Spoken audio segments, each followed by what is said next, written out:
Hey, everybody, welcome to another edition of the Rising Tide Leadership Podcast, where we simplify the complexities of your leadership journey. My name is Mo, and I'm thrilled to welcome our next guest to the show, Krystal Clark. Krystal is the founder of Moving with Meaning. She's a leadership coach, speaker, author, and a former high-performing IT data leader who now blends data-driven logic with soulful leadership. With over 2 decades of experience leading high-performance teams and now guiding individuals toward resilience, purpose, and emotional clarity, Krystal brings a unique vantage point to leadership. Today, we're going to chat about how she is helping leaders make moves that matter, navigate transitions, build emotional resilience, and lead with both head and heart. Krystal, welcome to the show.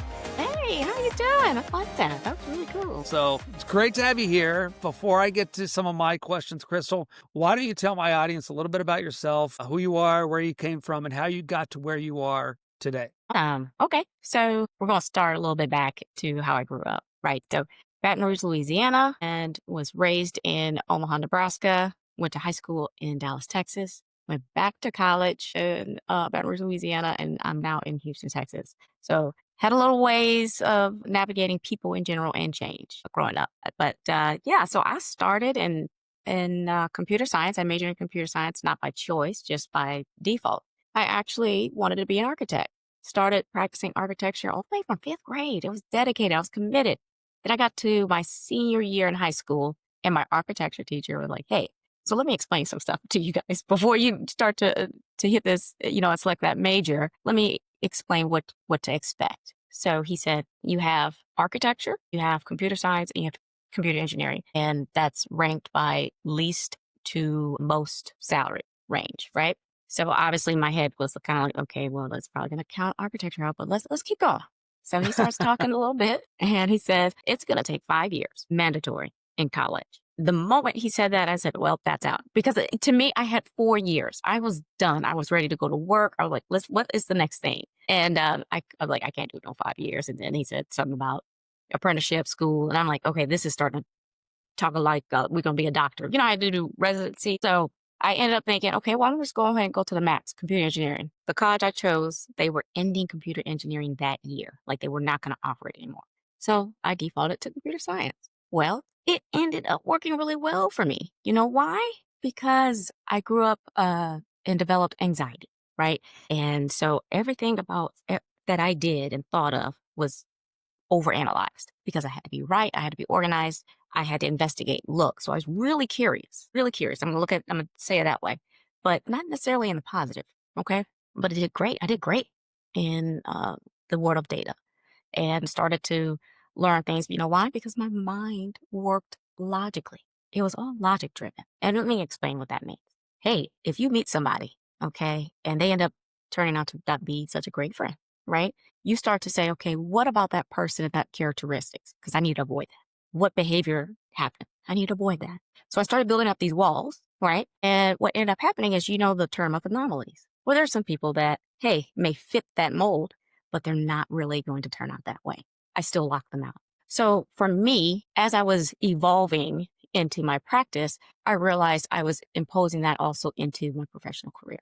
So I had to grow out of that. And basically I have this term where I say curiosity crafts change. Okay. And I wanted to be curious, but in a positive way. I wanted to change my mindset, and I wanted everything to align with who I was and the work that I did.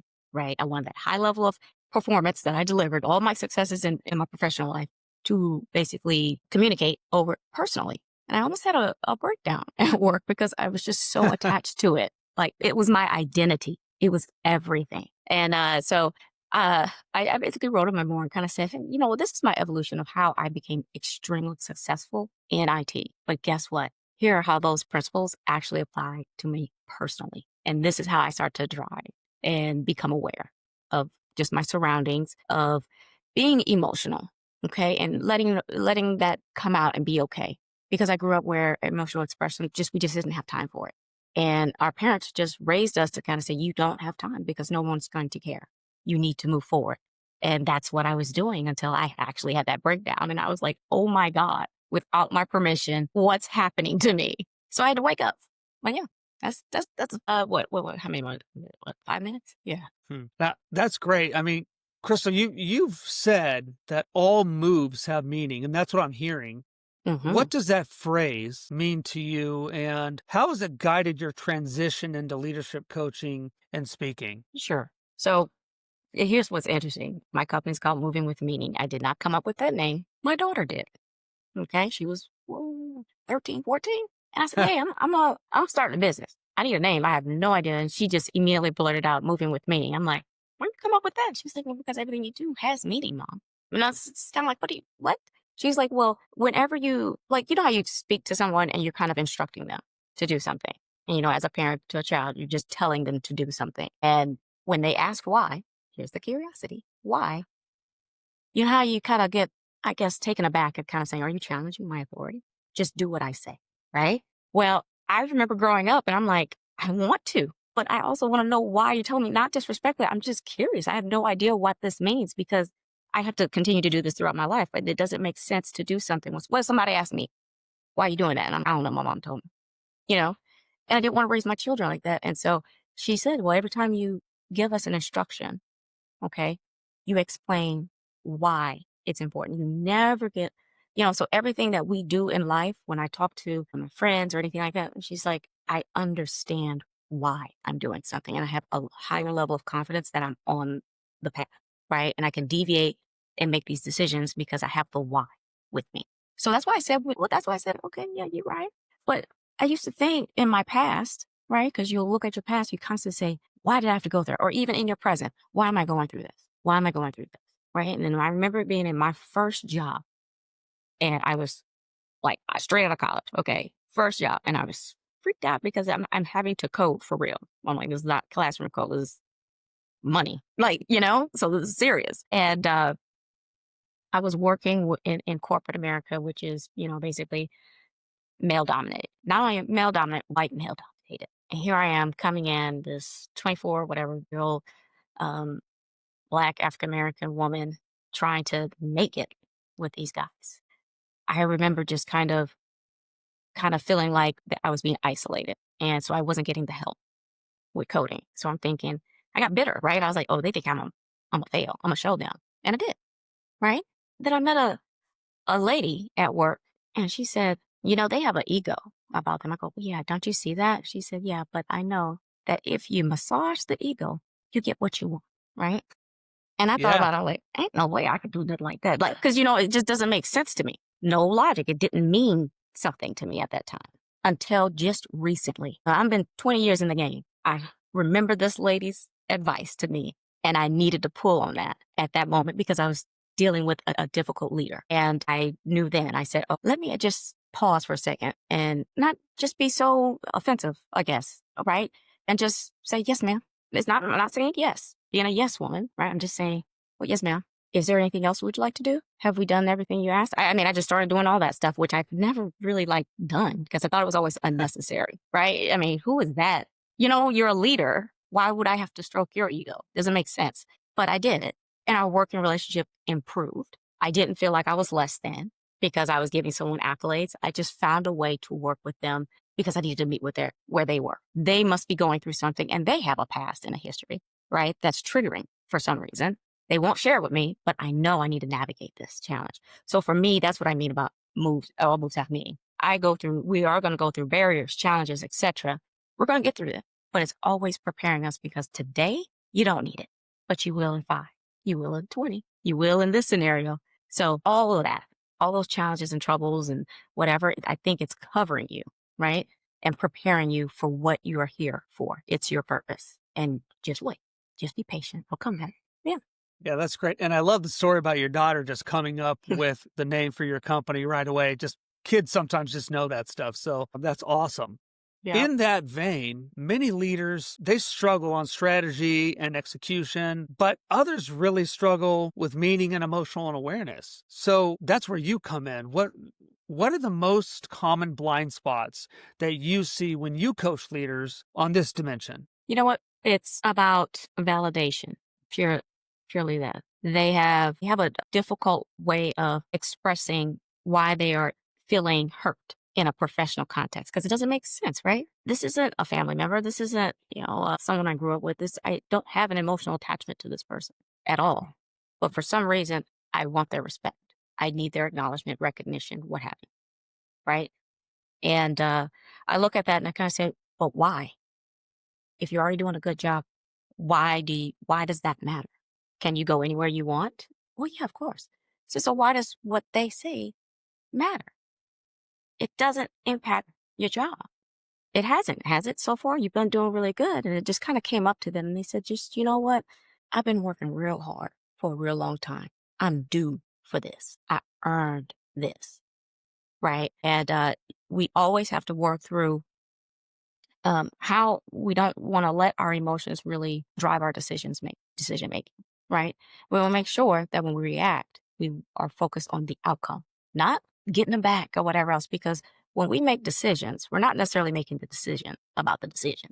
We're making a decision based on the consequences after that. Right. So if I'm going to make a decision that I'm going to react really negative to this person based off of what they said, because what they said was rude, and I am justified in it. When I make this next statement, if I think that the outcome of this, of meeting them where they are with the same energy that they are, is going to get them the respect and the acknowledgement, what do you think they're going to say? They're not going to get exactly what you want. You can't meet negative with negative. You just can't do it.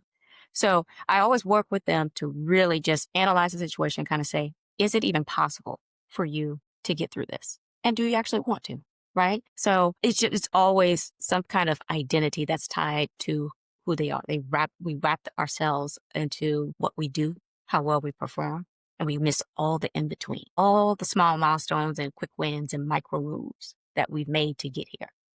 Right? And we think we've made it to the top of the mountain and they can't get the respect. It's very destabilizing. It is very difficult, but you got to validate them because we've all been there and they're justified in feeling that way. So you have to get to that point and just kind of saying like, you're not crazy. You're not this, that, the other, but because some people feel like I'm weak. I'm weak that I actually am crying.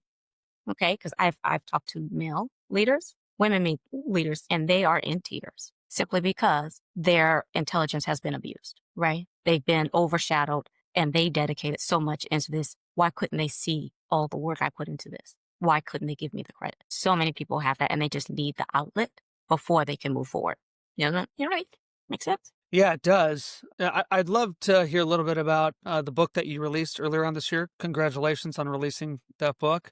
For the audience, it's called Embrace the Code, Cultivating Emotional Resilience in a Tough IT Culture. Help my understand how personal empowerment is important in the workplace and what it means to embrace the code. Absolutely. So, you know what? You need to embrace yourself whole. It's all about being whole, one whole person, being empowered that you will make mistakes, right? Being empowered to bounce back from them, right? Learning how to gauge your next steps based off of previous work. Because to me, this is all data. If you look at me, and this is the way I describe myself, I literally feel like I'm Neo, like Super Saiyan Neo when he hit in the Matrix, right? I see code. I literally see green code on people because I'm like, this is all data that I'm just taking in. And my whole job is about organizing that data to make it make sense. And that's really what emotional resilience is. It's upgrading yourself, leveling up, right? An operating system based off of your foundation. Right? You're not changing it. You're building. You're adding on because you were fine to begin with. It's experience and exposure that really mold you into being that superstar that you are today. And you're going to continue to evolve. And so I look at it from a perspective of exposure, experience, and then evolution. All of those have to come together for you to understand life and what it means. And so for me, I really wanted to, and the way I organized this book was kind of said, okay, on each year at this consulting firm, I gained something at each year. And it focuses on that particular lesson I learned and that experience I had at that particular project. And then I say, this is what I learned from that. And this is how I applied it to my personal life. Right? So I'm literally showing level up by year and by project. Right? And so I really wanted people to look at this and kind of say, hey, here are some guiding principles to making it professionally, but also they transcend to you personally because you want to succeed and have the same success both personally and professionally because I was not happy. I could never get enough. You know why? because my personal life was suffering so bad. Like I was professionally killing it. And my personal life was drowning. Like I could not understand why I could work in how could I be successful in one way and not the other? It's embarrassing. It was embarrassing for me. And one day I just said, let me just try and apply those same principles to me in a social setting that made me successful professionally. And I mean, it just worked overnight. Just the same way that it worked professionally, it worked. And I said, I got to share this because we don't talk about it enough. But we don't talk about it. We don't talk about emotions in leadership. Who does that? Right? And I tell them, I give people examples. I said, there are times where I can't tell you how many times I've had a lead say, I'm just going to tell you this, right? Someone who was working for me. I'm telling you this because I know you're not going to say anything. And it's nothing to even do with work, but it was impacting their job, right? We talked about it. And then the next day they overperformed. They over-delivered the next day simply because they had someone that they can trust and felt safe with. But we don't talk about it enough. And leaders don't present themselves in an emotional, safe context. It's always business, business, business, right? And I think we just need to twist that a little bit and kind of offer ourselves emotionally because we have to let these folks know that they matter. The job that they do, I mean, I can't be a leader without you. I can't do what you do. So give them their due. Say thank you. There's nothing wrong with telling someone you are killing it in the game. You're doing something I could never do. There's nothing wrong with saying that. But so many people feel like if I give someone else accolades, it diminishes mine. That's not true. Can you share a story of a leader or a team that you worked with and they started out stuck, unclear of the next move, and how you helped them regain clarity and momentum? Yeah, I can. I can tell you, oh my gosh, it's almost emotional, okay? Because this team worked. This was a career-defining project for me, and it had to succeed. This was everything. This was, how you ask for something, and you're like, okay, here it is. But it's not in the ideal way, right? I didn't get to start from that way. I got a program that we were taking over for someone else from another consulting company, but we didn't get an extended timeline. So I had to do double the work in short of the time frame. When I got there, I didn't have a team yet. I mean, I had to redo all of the work that they did because it was all wrong. I was under I was freaking out. And I'm like, but you asked for this. You asked for it. So I said, all right, I'm going to figure it out. So I said, y'all got to give me some people. So it's about 30 people offshore meaning in India, right? So our time zones and communication is flipped. Well, I would stay up late or get really early, and then I would connect with them on each point of their days, right? And I didn't know that at that time that they appreciated that. I didn't know. I just thought I was doing what I was supposed to do just to make them comfortable. So we were Mo, I was killing it in the game. Okay. I was like, I couldn't believe I was moving and grooving right now. And the client threw a weird curveball to me. And I guess I reacted kind of frustrated and annoyed.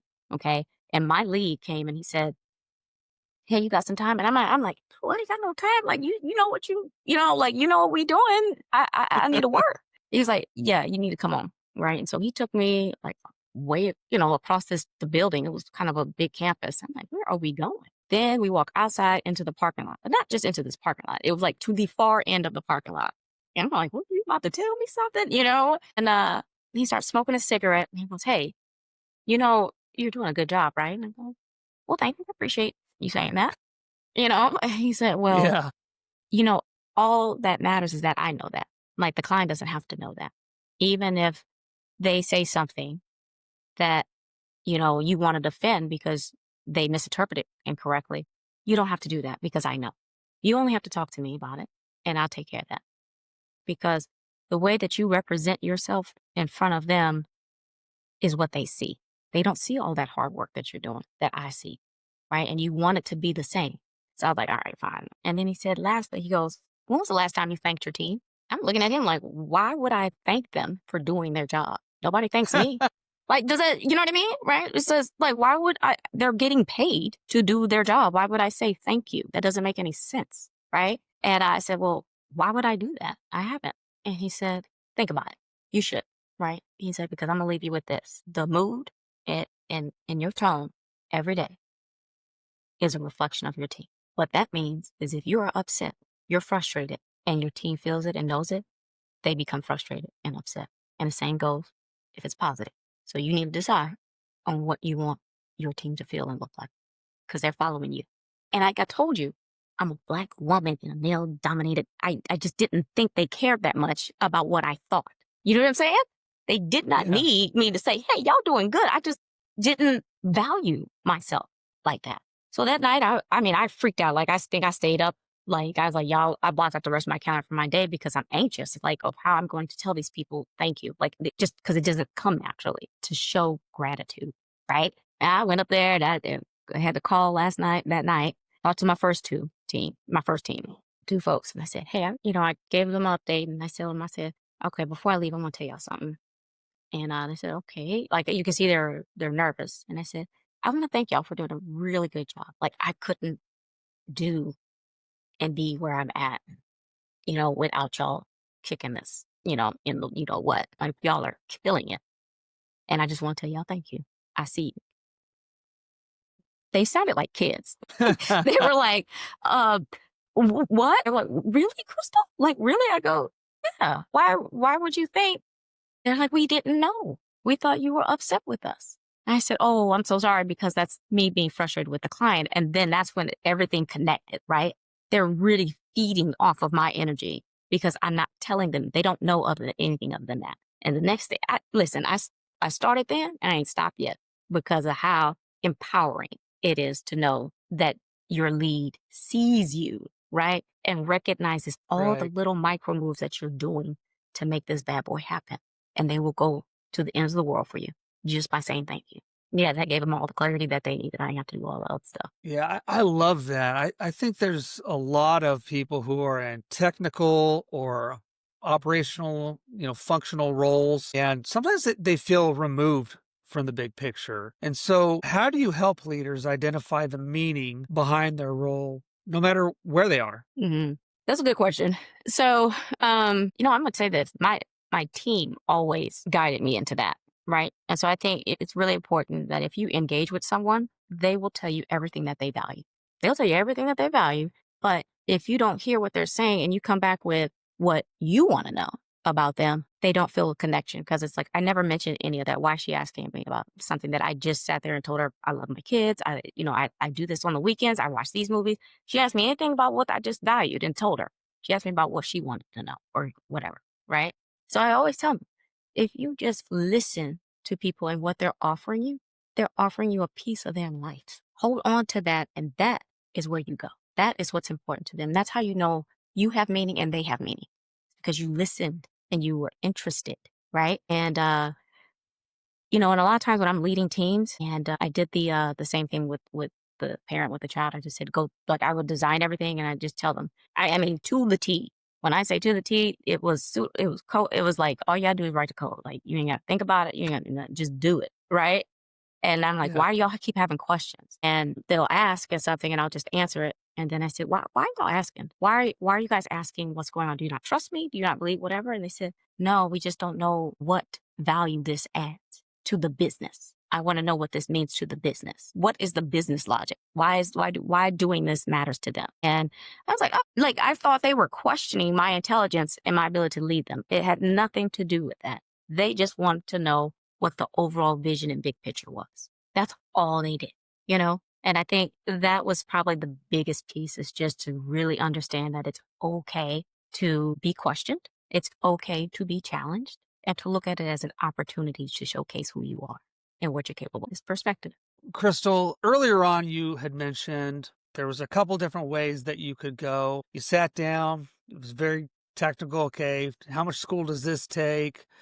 How much money does this make? We're all trying to figure out meaning. What do we need to know? What's the question that leaders should be asking themselves so that they could lead with more meaning tomorrow? So I realized in that groundbreaking project, right? I realized then that I was a leader mimicking the other leaders that have come before me. They led by fear, right? They did not support. They threw me in, they didn't answer my questions. They didn't do any of those things. I started mimicking those who came before me, and that was wrong. And I stopped in that moment after that gratitude. I stopped and I asked myself, is that the kind of leader you want to be? When I did that, I crafted my core values, right? And my attitude changed. I became more resilient, more aware, more courageous, like everything. When I say awareness and they say clarity, you literally see things as they are. not as you want them to be, not as they need to look for you to be who you want to be, just as they are, right? And that's what I encourage everyone to do is ask, what kind of leader do you want to be? After that, you can craft all your core values, and that is your meaning. That is your purpose. I like that. That's concise and it's very actionable. Krystal, where can my audience connect with you? Where can they find you? Where can they find your book? Where can they find your podcast? Where can they get more, Krystal? All right. All right. So yeah, I have like several brands here, but my website is movingwithmeaning.com. It's just finishing development, but hey, it's all good stuff is on there. Okay. I have my book is there. You can order it from there. My podcast is on YouTube, but also Spotify, Amazon Music, Apple Podcasts. I also have a TV show with Infusion, a TV channel on the Mogul Global TV Network. I think I said that right. So you can stream me every Tuesday for some great leadership material that is only 30 minutes, 25 to 30 minutes long, or you can catch me on YouTube. I put them there too. So you can get at me any of those places. I'm on LinkedIn, Instagram, and I'll send you all that good stuff. Yeah, absolutely. And we'll put all that in the show notes. So for my audience, make sure that you connect with Krystal. Krystal, thank you for sharing your insights, experiences, your wisdom. It's a rich conversation. I love the clarity. I love the resilience. I love the meaning. And so for our audience, if you liked this episode, don't forget to share with somebody that needs to hear it. Subscribe, and don't forget to get our monthly newsletter. We give you all the good stuff, and it's free. Krystal, it's been a pleasure. Congratulations on the book. Congratulations on the podcast. Congratulations on the revamped website. It all looks great. It's wonderful. We'll see you next time. Thank you. Thank you. All right.